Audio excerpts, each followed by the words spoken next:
Morning students, today we will continue our next topic of chapter 3 nationalism in India, civil disobedience movement. जो पिछला topic था उसमें हमने पढ़ा था कि जो सॉल्ट मार्च था और सिविल डिसओबीडेंस कैसे रिलेट थे। अब उसमें 1931 में महात्मा गांधी ने जब सेकंड राउंड टेबल कॉन्फ्रेंस में भाग लिया था तो वहाँ से वो निराश होकर वापस लौट आए थे और उन्होंने क्या किया था, ये 1931 में ही इस आंदोलन को वापस ले लिया था और फिर इसको दोबारा से 1932 में इसने दोबारा से शुरू कर दिया था और ये 1934 तक क्या था, ये इसकी जो गति थी वो धीमी हो गई थी। अब जो हमारा आज का टॉपिक है वो है हमारा how participants saw the movement. जो पार्टिसिपेंट्स थे उन्होंने मूवमेंट को कैसे देखा था, आज का हमारा टॉपिक है। अब जो ये मूवमेंट था ये इसमें जो शामिल किए गए जो लोग थे वो अलग अलग ग्रुप से थे सभी। अब इसमें हम देखेंगे कि सभी ने इसमें हिस्सा क्यों लिया था, ज्वाइन क्यों करा था और उनके आइडल्स क्या थे और स्वराज का मतलब क्या था सभी के लिए।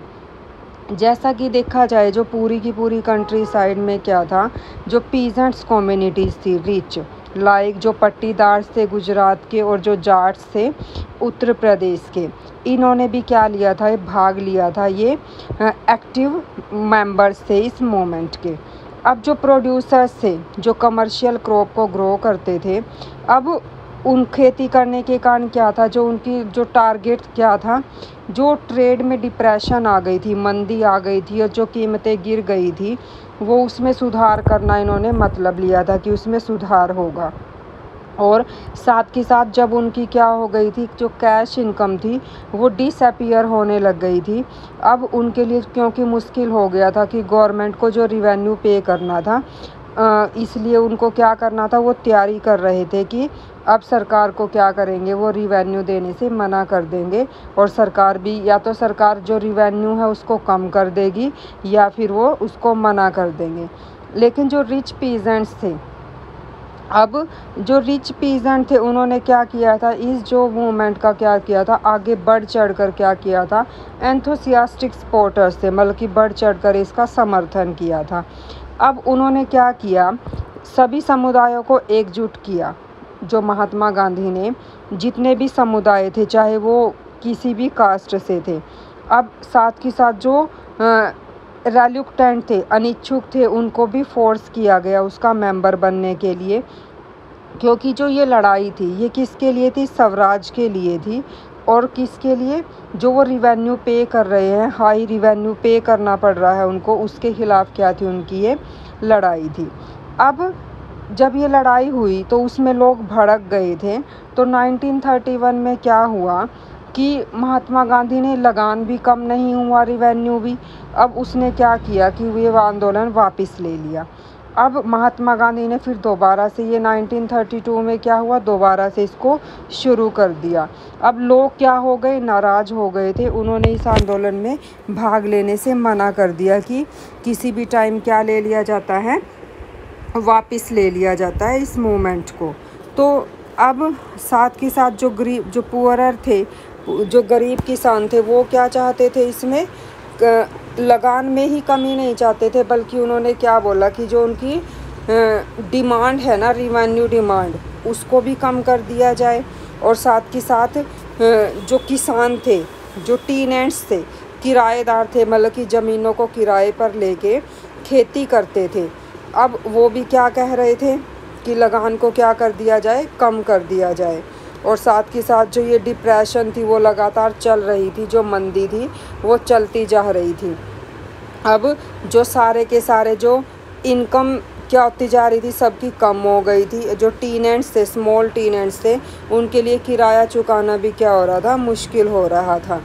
अब जितना भी वो क्या करते थे, जितना भी वो चुकाना चाहते थे उतना ही, अगर वो क्या चाहते थे कि जितना वो चुकाना है ना, उनको क्या किया जाए, जितना वो चुका सकते हैं वो तो चुकाने दे, जो बाकी का है वो जो पे नहीं कर सकते हैं उसको क्या कर दिया जाए, माफ़ कर दिया जाए।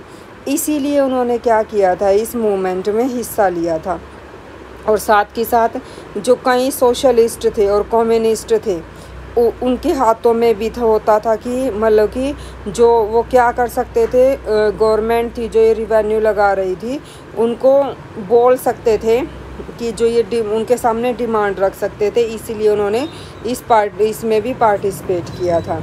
और साथ ही साथ जो रिच पीजेंट्स थे और लैंडलॉर्ड्स थे, उन्होंने क्या किया था, उनकी नाराज़गी क्या थी, उनको कांग्रेस से क्या था, डर था कि वो क्या करेगी, इसका सपोर्ट नहीं करेगी, मतलब कि वो हिचकिचाती है। जो कांग्रेस है अनविलिंग है सपोर्ट करने के लिए कि भाड़ा विरोधी, मतलब कि कोई रेंट नहीं देंगे, तो हिचकिचाती है। तो इसके कारण क्या थे, जो पीजेंट्स के और कांग्रेस के जो रिलेशन रहे वो भी क्या थे, अनसर्टेन थे, वो ज़्यादा नहीं चल पाए थे। अब नेक्स्ट है हमारा, ये तो था पीजेंट्स ने कैसे लिया था। अब जो बिजनेस क्लासेस थी उन्होंने इसका मतलब कैसे निकाला था सिविल डिसओबीडियंस मूवमेंट का। जब फर्स्ट वर्ल्ड वॉर हुआ था, जो मर्चेंट्स थे, अब उन्होंने क्या किया था, काफ़ी मुनाफा कमा लिया था और वो ज़्यादा पावरफुल हो गए थे। अब उन्होंने क्या करना शुरू कर दिया था, वो ज़्यादा से ज़्यादा अपने जो बिज़नेस थे उसको एक्सपेंड करना चाहते थे। अब उन्होंने क्या रिएक्ट करना शुरू कर दिया, जो कॉलोनियल पॉलिसीज़ है उनका विरोध करना शुरू कर दिया। और साथ ही साथ उन्होंने क्या किया कि जो ये एक्टिविटीज़ की जा रही है, बिज़नेस एक्टिविटीज़ हैं, जो भी उनको रिस्ट्रिक्शंस देती थी, रुकावट आती थी ना, जिस कारण से वस्तु उसमें उनके कामों में जो बिज़नेस करने में रुकावट आ रही थी, तो इसलिए उन्होंने जो कॉलोनियल पॉलिसीज़ को क्या करना शुरू कर दिया था, विरोध करना शुरू कर दिया था। अब वो क्या चाहते थे, प्रोटेक्शन चाहते थे ज़्यादा से ज़्यादा इंपोर्ट ऑफ फॉरेन गुड्स के ऊपर, कि वो जो विदेशी वस्तुएं हैं उनकी आयात से सुरक्षा चाहते थे। और साथ ही साथ उन्होंने क्या बोला, जो रुपया है, रुपया स्टर्लिंग फॉरेन, ये मतलब कि जो चीज़ें वो बाहर भेज रहे हैं थिंग्स को, वो एक्सचेंज करेंगे फॉरेन करेंसी के साथ में। और उन्होंने बोला कि जो ये रेशो है, एक्सचेंज रेशो है, उन्होंने बांट रखा है, उसमें क्या की जाए, कमी की जाए। और साथ ही साथ वो अपने बिज़नेस भी ऑर्गेनाइज करना चाहते थे, और वो इंडस्ट्रियल और साथ ही साथ जो कमर्शियल जो कांग्रेस थी, उन्होंने ये कब थी, 1920 में। तो उन्होंने क्या बनाई, इसके लिए एक फेडरेशन बनाई, जिसको किसका नाम दिया गया, फिक्की का नाम दिया गया। ये क्या करती थी, बिज़नेस के ऊपर ध्यान रखती थी, उनके लिए रूल्स और रेगुलेशंस बनाती थी, और जो आयात और निर्यात हो रहा था, एक्सपोर्ट और इंपोर्ट, उसके ऊपर भी ये ध्यान रखती थी। अब इसकी जो फुल फॉर्म थी, federation of Indian chamber of commerce and industries.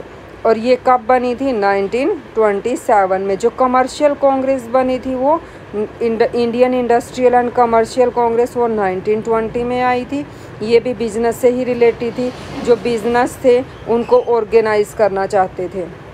और जो फिक्की थी ये हमारी 1927 में आई थी।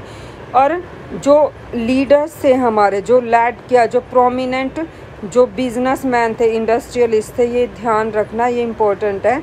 इसमें कौन था, पुरुषोत्तम दास ठाकुरदास, जी.डी. बिरला। और इन्होंने ही क्या किया था, इंडस्ट्रियलिस्ट ने अटैक किया था कॉलोनियल कंट्रोल, मतलब कि जो हमारे जो ब्रिटिश थे उनका विरोध किया था इन्होंने। और इन्होंने अपनी इकोनॉमी को क्या किया था, सपोर्ट किया था। साथ ही साथ सिविल डिसओबीडियंस मूवमेंट में भी इन्होंने साथ दिया था जब ये पहली बार लॉन्च हुआ था। अब इन्होंने फाइनल असिस्टेंस भी दी थी। इन्होंने साथ ही साथ क्या की, आर्थिक मदद भी दी, पैसे में हेल्प की, और रिफ्यूज़ करना मना कर दिया था कि वो जो बाहरी है इंपोर्ट नहीं करेंगे गुड्स को, ना ही वो सेल करेंगे और ना ही ख़रीदेंगे। अब काफ़ी सारे बिजनेसमैन क्या चाहते थे कि क्या आ जाना चाहिए, कि अब स्वराज आना चाहिए, कि अब स्वराज आ जाएगा। और साथ ही साथ उनके क्या होंगे, जो बिजनेस है वो भी फ्लोरिश होंगे विदाउट कॉन्स्ट्रेंट्स, मतलब कि बिना किसी पाबंदियों के, बल्कि उनके ऊपर कोई भी पाबंदियां नहीं होंगी। लेकिन जब सेकंड राउंड टेबल जो कॉन्फ्रेंस थी वो फेल हो गई थी, तो बिजनेस ग्रुप थे जो सारे के सारे, अब उन्होंने क्या बोला कि बिजनेस ग्रुप थे वो भी क्या हो गए थे, मंदे पड़ गए थे। उस टाइम पे क्या थे, वो काफ़ी सारे वो सोच रहे थे कि फले फूलेंगे अच्छे से, लेकिन ये ज़्यादा दिनों तक नहीं हुआ। जो उनका उत्साह था वो मंद पड़ गया था। अब उन्होंने क्या करना शुरू कर दिया, जब साथ के साथ उनके अंदर मिलिटेंट एक्टिविटीज़ भी थी।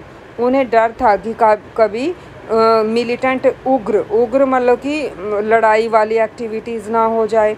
और साथ के साथ वो इसलिए भी वरीड थे क्योंकि जो कांग्रेस के जो सदस्य थे वो सारे के सारे यंगर मेंबर थे, और इसलिए जो कांग्रेस थी वो डरी हुई थी, क्योंकि यंगर मेंबर्स थे वो क्या, महात्मा गांधी ये भी सोच रहे थे कि कभी इससे ज़्यादा लोग भड़क ना जाए और हिंसा ना हो जाए, वायलेंट ना हो जाए। अब साथ के साथ जो इंडस्ट्रियल वर्किंग क्लास थी, अब उन्होंने भी जो इसमें किसने पार्टिसिपेट किया था, सिविल डिसोबीडेंस मूवमेंट में पार्टिसिपेट किया था। किसके अलावा, लेकिन नागपुर रीजन के जो लोग थे उन्होंने इसमें पार्टिसिपेट नहीं किया था। और साथ जैसे जैसे ये हमारे क्या थे, इंडस्ट्रियलिस्ट थे, वो भी कांग्रेस के ज़्यादा पास आते जा रहे थे। जो वर्कर्स थे वो कांग्रेस से क्या होने लग गए थे, दूर होने लग गए थे। और साथ में जो कुछ ने तो पार्टिसिपेट किया था, बल्कि कुछ क्या थे, एक्टिव थे, उन्होंने पार्टिसिपेट किया सिविल डिसोबीडेंस मूवमेंट में, लेकिन कुछ क्या थे, इससे निकल गए थे। अब उन्होंने साथ के साथ पार्टिसिपेट किया, और गांधी जी का जो आइडिया था, प्रोग्राम था, कौन सा था, वो बॉयकॉट ऑफ फॉरेन गुड्स, मतलब कि वो बहिष्कार कर देंगे जो हमारे फॉरेन गुड्स हैं। अब उन्होंने इन चीज़ों से मना कर दिया। अब लेकिन उन्होंने बहिष्कार तो कर दिया, लेकिन उनको क्या मिल रही थी, कम वेजेस मिल रही थी, और जो वर्किंग कंडीशन थी उनकी वो भी क्या थी, ख़राब थी।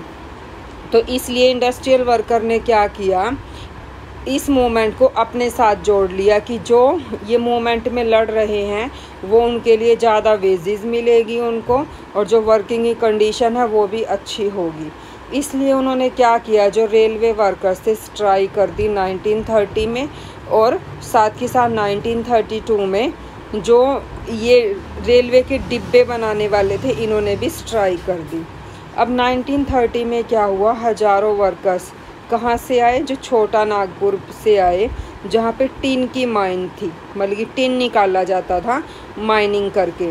अब उन्होंने गांधी जी को क्या किया, कैप पहनी, उन्होंने गांधी जी टोपी पहनी, और इसमें मूवमेंट में क्या करना शुरू कर दिया, पार्टिसिपेट करना शुरू कर दिया, रैलीज में हिस्सा लेना शुरू कर दिया, और जो बहिष्कार किया जा रहा था फॉरेन गुड्स का, उन कैंपेन्स में भी वो शामिल हो गए। अब फिर भी क्या थे, जो कांग्रेस थी वो रेलुक्टेंट थी, अनिच्छुक थी कि वो इन डिमांड को क्या करेगी, शामिल करने से क्या कर रही थी, वो हिचकिचा रही थी, जो वर्कर्स की डिमांड थी। तो इसके लिए उन्होंने क्या महसूस किया कि इसीलिए उन्होंने, जो वर्कर्स ने क्या नाम दिया इसको, जो ये आंदोलन है, जो ये मूवमेंट है, ये केवल क्या है, एलिनेट इंडस्ट्रियलिस्ट का है, जो बड़े बड़े उद्योगपति हैं उन्हीं का आंदोलन है।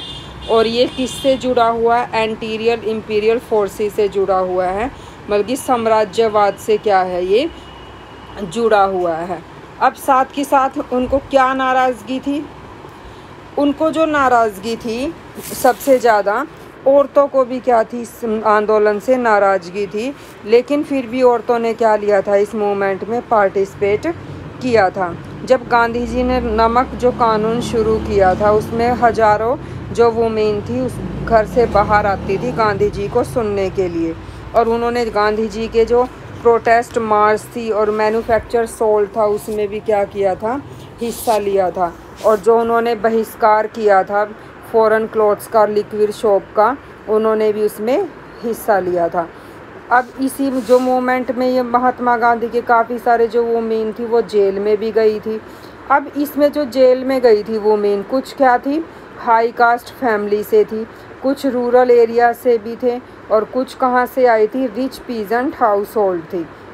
अब इसलिए महात्मा गांधी, अब ये जो महात्मा गांधी ने इसे क्या बोला था कि ये औरतों को राष्ट्र सेवा करने के लिए क्या है, राष्ट्र सेवा करने के लिए एक पवित्र क्या दिखाया गया, दायित्व दिखाया गया उनका, कि वो राष्ट्र के लिए क्या कर रही है, अपनी ड्यूटी निभा रही है। लेकिन अब जो वुमेन थी वो इसमें जुड़ती तो जा रही थी, लेकिन औरतों की जो कंडीशन थी इससे उसमें कोई भी बदलाव नहीं दिखाई दिया। अब गांधी जी का क्या मानना था कि घर का चूल्हा चलाना, चूल्हा चौका संभालना, अच्छी माँ और अच्छी पत्नी की भूमिका का निर्वाह करना ही क्या है, एक अच्छी औरत है, बल्कि उसका असली कर्तव्य है। लेकिन लंबे समय तक जो कांग्रेस में क्या हुआ, वो रेलुक्टेंट थी कि वुमेन को क्या दी जाए, जगह नहीं दी जाए, किसमें, पॉलिटिक्स में।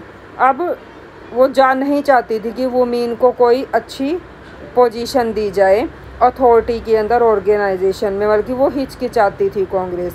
लेकिन फिर भी क्या थी, कांग्रेस की एक कीन ओनली दियर सिंबॉलिक प्रेजेंस। जो कांग्रेस क्या करती थी, केवल एक सिंबॉलिक प्रेजेंस दिखाती थी कि इसमें वुमेन का भी क्या है, पार्टिसिपेशन है, लेकिन उनको जो राइट्स देने चाहिए थे वो राइट्स नहीं दिए गए थे। अब जो नेक्स्ट टॉपिक होगा हमारा, जब ये महात्मा गांधी ने सिविल डिसओबीडियंस मूवमेंट शुरू किया था, इसमें लिमिट्स भी रखी थी महात्मा गांधी ने कि सविनय ये सिविल डिसओबीडियंस की लिमिट्स क्या होगी, वो हम नेक्स्ट वीडियो में करेंगे।